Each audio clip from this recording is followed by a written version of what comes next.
എത്ര ശ്രദ്ധയോടെ നമ്മൾ തയ്ച്ചു കഴിഞ്ഞാലും അവസാനത്തെ ആ മിനുക്ക് പണി അതിലാണ് ആ ഡ്രസ്സിൻ്റെ ലുക്ക് ഇരിക്കുന്നതെന്ന് പറഞ്ഞാൽ നിങ്ങൾ സമ്മതിക്കോ?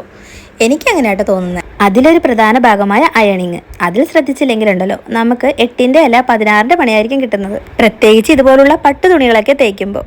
കാരണം ആവശ്യത്തിനുള്ള ചൂടും ഒക്കെയാണ് നമ്മൾ ഇതിൽ കൊടുക്കേണ്ടതല്ലോ. ശ്രദ്ധിച്ചിട്ട് പാളി പോയിട്ടുണ്ടെങ്കിൽ നമ്മുടെ പേരും പോവും പണിയും പോവും. പിന്നെ ഞാനിപ്പോൾ പറയാൻ വന്ന വേറെ ഒന്നുമല്ല കേട്ടോ, ഈ അയൺ ബോക്സിൻ്റെ സൈഡിൽ ഇതേപോലെ ഒരു വെട്ട് നിങ്ങൾ കണ്ടിട്ടുണ്ടോ? അതെന്തിനാണെന്ന് അറിയാവോ? കുറേ പേർക്കൊക്കെ അറിയാവുമായിരിക്കും, എന്നാലും അറിയാത്തവർക്ക് വേണ്ടിയിട്ടാണ്.